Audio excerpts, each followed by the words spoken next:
Hello. Before we start, I wanted to make a little note. As you will probably notice as you will be listening to this chapter, this podcast had been recorded a while ago and the most recent developments in the royal family has not been updated in it.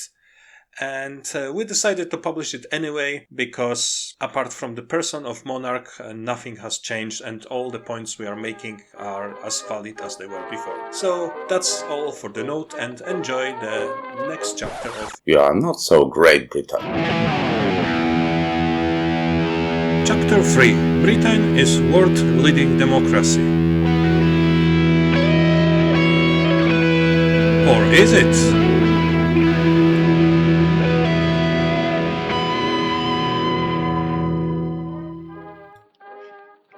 Hi everyone, welcome to another episode of You're Not So Great Britain. I'm Elisa, I'm speaking from Italy, and here with me is Tomasz. Hi Tomasz. Hi, I'm Tomasz and I'm speaking from Glasgow. Elisa, I wanted to start with this a tweet I've seen recently from one of the Scottish Tories, in which he was outraged how the Green don't want to celebrate the Queen's Jubilee. And he said something along the lines that if I was invited to celebrate long-standing service of President of Ireland or President of France, even though I'm a monarchist, I would respect that and I would celebrate that. And that got me thinking that he doesn't really get a point because to celebrate some long-standing service of the president, he would have to go to Belarus or to Russia, because those are the only two countries in Europe that have long-standing presidents. Yeah, And I wonder what would be the thing that connects Britain and those countries. And I would risk a thesis that those countries have in common one thing: they are not democracies. What do you think about that? yeah, that's exactly what I was going to say. This is actually something that when I lived in the UK and, I really thought about it, or I saw all the pomp, all the ceremonials of monarchy, or all the, really kitsch memorabilia of the royal family, always made me think, I can't believe this country is a monarchy. I can't believe there are still monarchies around. Yeah, yeah. I've seen again on Twitter today. Someone tweeted how Prince, what his name, Prince William or whatever, was selling big issue with some homeless person. And if you read the answers to that tweet, it's just terrible. People are like, "Oh, he will be such a great king. He so much cares about all those poor people." And come on, he's like bloody rich person who lives of taxpayers' money, and he just goes and does some empty gesture for 15 minutes and suddenly he's the greatest helper of the poor. But don't even get me started on that. Let's start with the fact that head of state in Britain is someone whose mandate to do that job is that she was popped out from a vagina of some lady who was married to a king, who was born from some other person in power, and so long and so forth. Turtles all the way down to the place when in history when this one guy in the castle had a stronger army than that other guy in the castle, and he slaughtered all his people and becomes like the guy in charge. Yeah, it's a very interesting concept. And I also kind of put myself in their shoes because they are disgustingly rich and privileged. But I also find it interesting that they don't really have a choice. And okay, they have a lot of wealth, a lot of privileges, but still, from my point of view, I don't think I would like to switch places with them. I wouldn't like to be in their position. And I also find it really interesting that they don't really have a choice, or when they do decide to make a choice, like, oh, I don't remember his name, the king who abdicated at the beginning of the 20th century, or even the one of the princes who recently allegedly left the royal family, is considered like a big scandal. And they're saying, oh, they are, stepping down from their responsibility, they are giving up on their people. they're giving up on the service. First, what service? I mean, what do they do? What do they do? Exactly. It's like they are allegedly Yeah. irreplaceable. They cannot be replaced allegedly. And also, I And mean, it's a service that they didn't even choose. I mean, maybe they would have chosen it anyway because I'm sure it comes with a few benefits. But yeah. I find it really weird that there's not even a choice in the Yeah, matter. but let me pick it. I see two problems here in what you're saying. First, I would not agree with you that I have not they don't have a choice. They are still free people. They could say, okay, this whole royal thing is stupid. We are abdicating. Our final order as a king is to make this country a republic, and we will just retrieve to our favorite castle in Scotland, and we'll live of the person's interest from all this wealth we accommodated for centuries, and we'll be happy, and you have your country ruled properly by someone who is elected. Yeah, So yeah, in I would say theory. they don't have a choice in that way, that they can't do it if they want to keep all these privileges. But also I think maybe that's what you're getting at. They are like born into it, they are like raised into it, they think that this is the way it should be done. They just so detached from normal life that they cannot imagine that it's utterly stupid. Yeah, yeah. But also, I mean, imagine they could do that, yes. But I imagine the uproar that there would be, not even, not just in the maybe aristocratic circles, but I think even among normal people. And that's one of the things that baffles me too, is how much normal folks love these privileged people who live a life of luxury and wealth, whereas they have to struggle to get to the end of the month. It's really bad. Yeah, exactly. I don't really get it. Like Britons see like the queen as like the mother of the nation, or maybe a grandma of the nation, and she's so allegedly caring for them. She's like bloody one of the richest persons in this country, if not in Europe. And those ordinary people like spending their last available money during this time of crisis for like some silly balloons and posters and little flags to celebrate that she's in power for 70 years. It's ridiculous. If my mother was like having this privilege and luxury lifestyle while her kids were starving, well, that's hardly a good mother, isn't it? Yeah, And yeah, yet here it's like it's something that we cannot question. See, recently we see all these discussions after all this oligarch millionaires went to space, like Elon Musk is playing with the rockets, or Jeff Bezos, or what's that Virgin guy, yeah, Richard Branson. yeah. And people say like those guys have so much money, they could single-handed end like poverty in this country, and yet they waste money to play astronauts. What dicks they are. And everyone is okay with that. But I don't think we could even tell that about the queen, because there's probably some law that would end us in court for like offending the monarchy or something. But what is the difference about the situation, except from the fact that they really, maybe in questionable ways, but they made their money themselves, Mm. while those guys were born into it, and they are like taking taxes from people in Cornwall and Lancaster or whatever.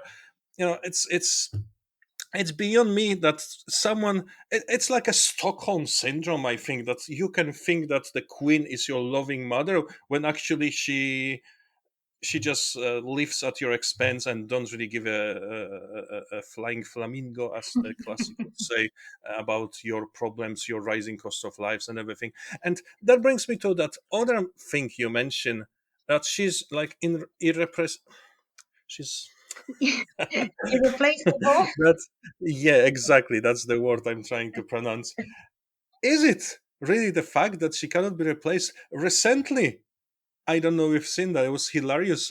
A crown arrived to the parliament in the convoy of some like vintage Rolls Royces, and then Prince Charles, dressed like Michael Jackson, this ridiculous uniform. He read the letter from his mom, which wasn't even written by her mom because it was written by the prime minister. And in this letter was about how like the nation is struggling with cost of living, and that was read by the guy sitting on the golden throne next to a crown. So I don't think you cannot be replaced if you can be replaced by a hat, basically. Yeah. Or during the recent jubilee celebrations, there was this golden carriage driving, and it was a hologram of the queen waving to people, and people were waving back at it, and they were very excited.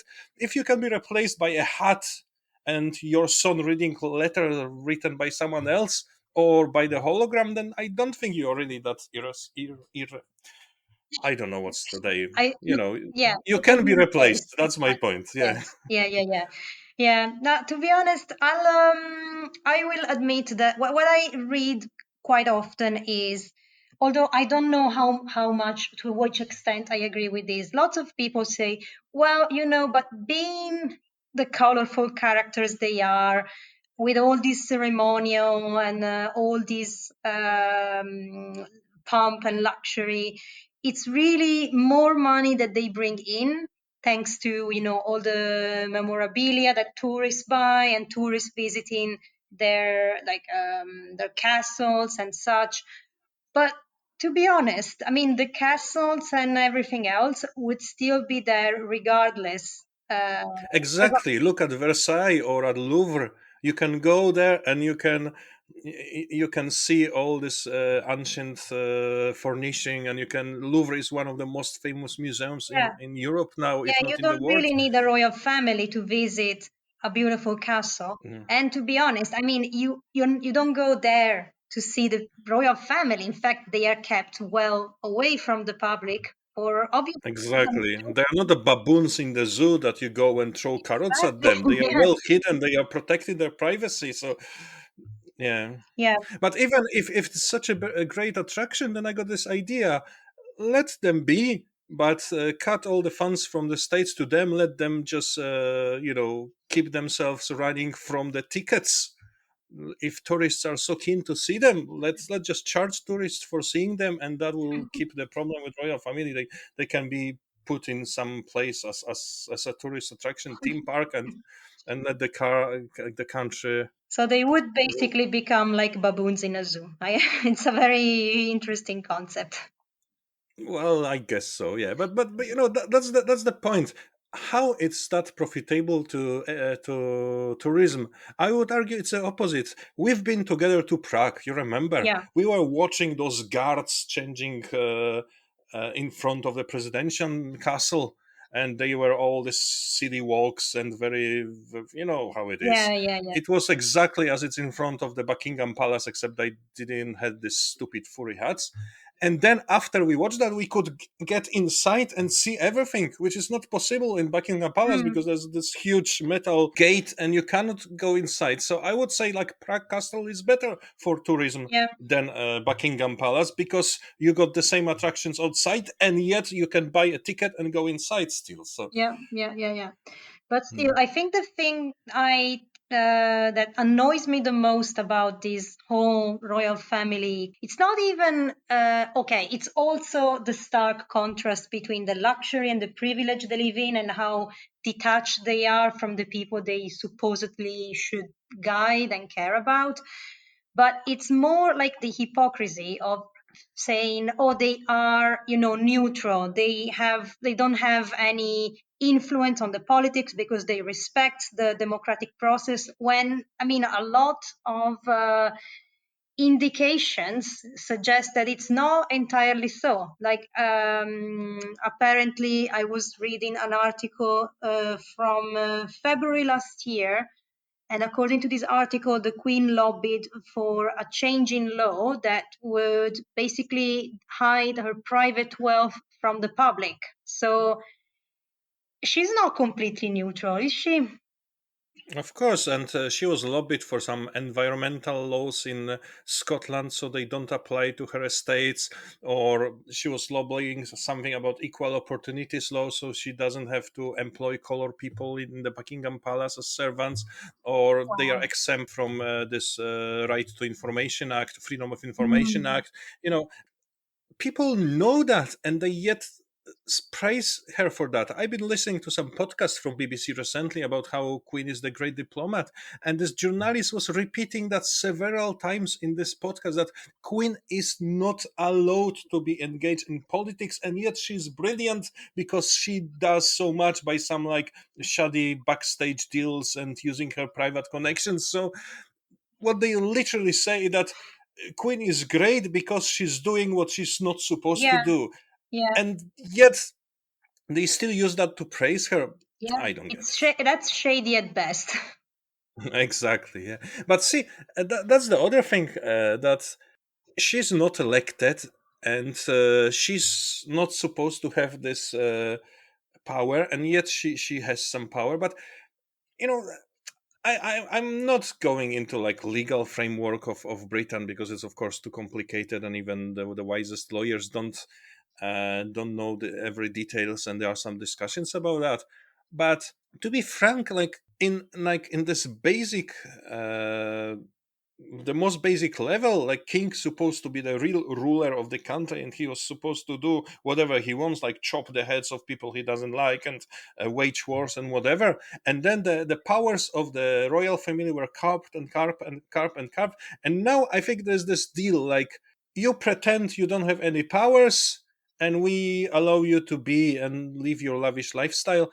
And it's like, it's if it's they keep each other in the check, because if the royal family really wanted to use some of their prerogatives, and if they really wanted to have some powers, they will be kicked out overnight. People would be really angry if they tried to actually rule the country. So what's the point of this position? Yeah, I I don't mean, know.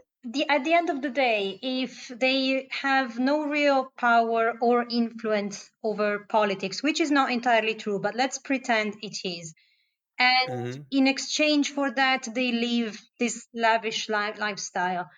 I mean, at the end of the day, what is the point of them then? It's just Yeah. it's just as simple as that.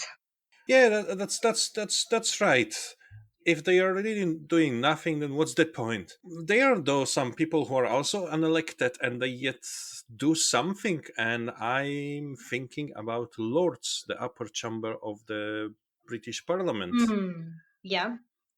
And they are also some hereditary lords, or at least they used to be, and they are not elected, they're appointed, and they are usually either buddies of the prime ministers, or some like rich families, or bishops from mostly Church of Anglican Church, Yeah. but also other faiths. And I think this is kind of like a corruption thing, that you need to brown your nose up to like the ruling party, and then maybe the prime minister puts you up for the queen to be appointed as lord.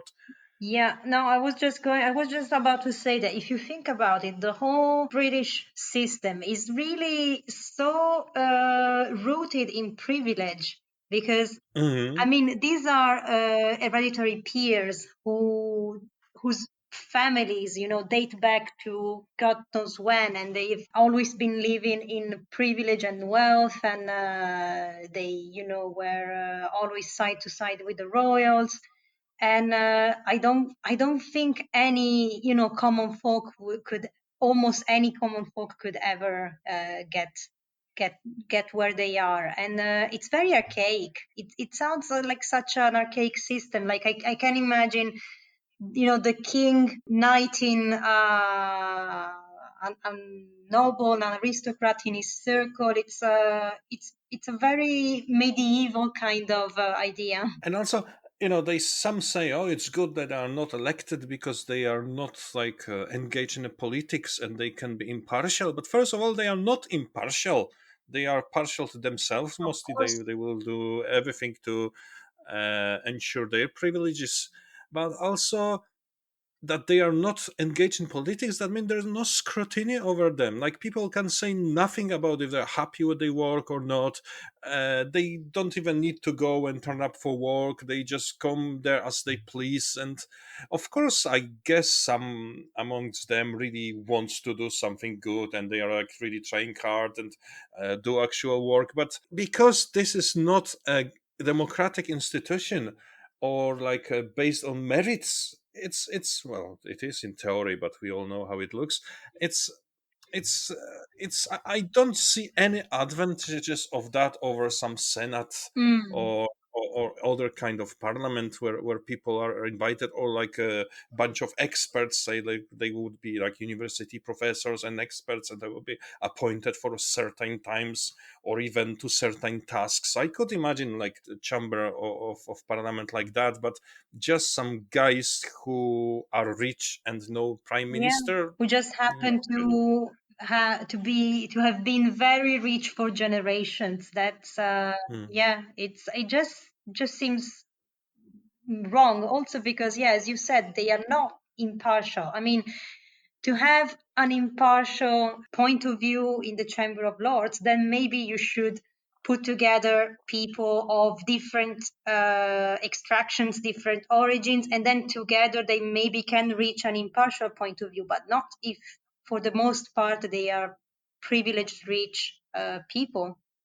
Hmm. That's not impartial. Which is actually also the case for the Commons, which is called the Chamber of Commons. But I don't see I have anything in common with, I don't know, Jacob Rees-Mogg or Rishi Sunak, who are just extremely rich guys. I think Rishi Sunak is even richer than the Queen herself, and for them it's just a game, a play. Yeah. They are like playing with that, and they don't care about common people at all, because whatever they rule, whatever like Brexits and whatever it changes, it doesn't apply to them. If they limit like access to freedom to movement to the British people, it won't be them queuing in the airports in this non-EU queues. It will be the common folks, and they will be still flying their private jets and whatnot. So this is not really a representation of the common people in Britain as well. And for also one more reason, that the voting system is the first past the post system exclusively. It's not like Italy or Germany where there are some MPs who are chosen by past the post, but most are from proportional Mm. representation. No, every single of them is first past the post. That means like if you got see three candidates, one has won. Those votes that went for the other two are completely wasted. People don't have representation. Most of people in Britain, they don't have representation if, in the Chamber of Commons, because there is no proportional representations in there. So what representation you have? Actually, this is funny because I studied in Glasgow University and we had some classes on politics. We were dealing with Eastern Europe mostly and Mm. Central Europe. And we had this English professor who were asking us. First, she provided us definition what conditions country has to meet to be considered democratics. So she said like proportional representation and some system of checks and balances and the democratically elected head of state. And then whenever we had some classes with her, and she was like, "Give me some example of non-democratic countries," and we were all like saying Britain, and she was going mad. But this is the point. We were like with malicious compliance applying her own rules to the country we are all sitting in, and she was mad about that, because that's the very British thing, I think, because her usual answer was, but that's different, Okay. which is, Different I think, how? the root of British culture. Like Yeah. the rules doesn't apply to us because that's different. Like everyone has to observe the lockdown, but when Boris Johnson has his parties in the Downing Street, that's different. That doesn't And apply.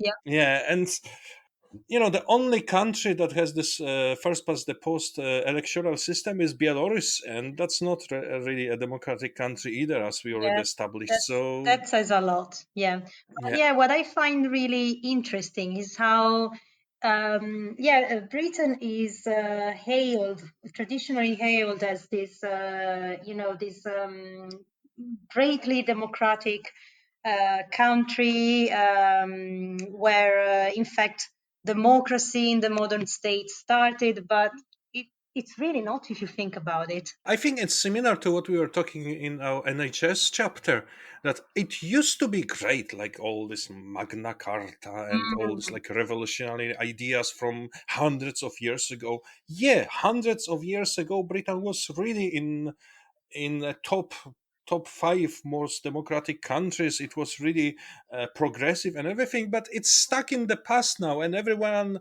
overtook Britain long time ago and are way ahead of them, and they are still stuck in this like 17th century or whatever, and yet they still claim they are like world leading democracy, yeah. which, let's be honest, they are not. Yeah, but I mean, I think it's very telling that you said it maybe was great a long time ago, and it's still stuck in this ancient world. Because I mean, if you see so many rituals and ceremonials, both in the royal both with the royals and in the Chamber of Lords, if you think about it, it is all very, it's really stuck in the past. It's like Here, here, here, here. exactly, yes.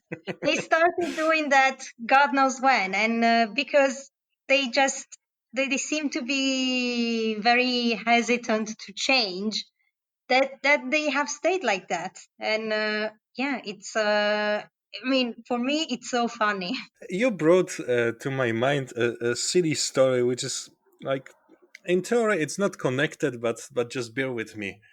I used to have a flat renting from some very nice landlords, and those ladies were visiting us, and we had those discussions. And on one occasion, we discussed how silly it is that Britain has these two separate taps for cold and hot water, which I know there are some reasons for doing that, Yeah. but let's not go into that. And they said, "Oh yeah, that's ridiculous. I don't know why it's that." And then we had some refurbishment of our kitchen, and they've put these two separate taps in our sink. And I said, "Okay, so we were just talking about that like last time when you were visiting us to see what needs to be done, and you said it's utterly stupid, and yet you've put these two separate taps in our kitchen. Why?" And she said, "Because it was always like that." Yeah, And isn't that the most British thing that to say? sums it up, yes. And actually, Mhm. you that is funny because that's something I often tease my boyfriend about. And he said, "Oh, but that's because once upon a time we were really, we that would have been, I think, for hygiene reasons." So he said there was a reason once upon a time, and in fact we were, really advanced for that. Yeah, you were at the time, but now things have changed. Well, not really. I still, in the place I currently live, I still have this hot water tank Wow. in my cupboard, which is like kind of outdated way to heat your water, I would say. But still, there's still plenty of flats like that, which I think we could do another chapter of this podcast about housing conditions in Yeah, Britain and so on, because I can absolutely. go on about that. But let's come back to this democratic, maybe to sum it up. One of my things that annoy me the most when talking about the current situation with Brexiters is when they say about this like unelected bureaucrats from Brussels, Oh, which is that's of one of course my, utter rubbish. yeah. But that coming from someone who's British, it's just really ridiculous, because if you look at this, Nigel Farage, even today, is still very unlikely. But we can imagine Britain rejoining the European Union. He's becoming engaging in European politics, and he's becoming a president of European Commission. It's very unlikely, Yeah. but it's still technically possible. I cannot imagine any way for Nigel Farage to become a king of Britain. So, what is more democratic, Britain or Brussels? Yeah, and in the end, they don't even elect their own prime minister. So, I mean, if we're talking about unelected bureaucrats, Yeah, it's like I think many countries don't vote for the prime ministers, yeah, no, but no, Italy neither, to be honest. But it's just it makes me laugh because I mean, they elect their own MPs, but that's all. In theory, MPs don't really have all that power. They don't, yeah, yeah, they don't vote their own direct representatives. and also they don't represent people. See, coming back to Nigel Farage, why he was so successful in European Parliament, why he had this group of his Euro MEPs, and why he was so successful as MEP for so many years, and yet his party was struggling to get hold in British Parliament because the Euro Parliament gives people a proportional representation. If say 10% of people in Britain support UKIP, then 10% of British Mm. MEPs will be from UKIP. Yeah. While in Britain, because UKIP is like fourth biggest party, they have virtually no chance to get any hold in the parliament. And even if they manage to put one or two MPs, they have completely no influence at all onto British politics. Which I know we were to finish, but I want to add another comparison to European Union. Hmm. See, Brexit, we already mentioned it. There was this referendum, and of course, the majorities voted slightly for it, but two countries of four were against that: Scotland and Mm. Northern Ireland. And nobody cares about that. Such thing would be impossible in European Union, Yeah. because in there not only you have to have a majority of votes, but also majority of countries. The system is actually quite complicated for this very purpose, to ensure that no one is forced to submit to the stronger partners and everyone can be represented. Yeah. So this is another example how undemocratic the Britain is.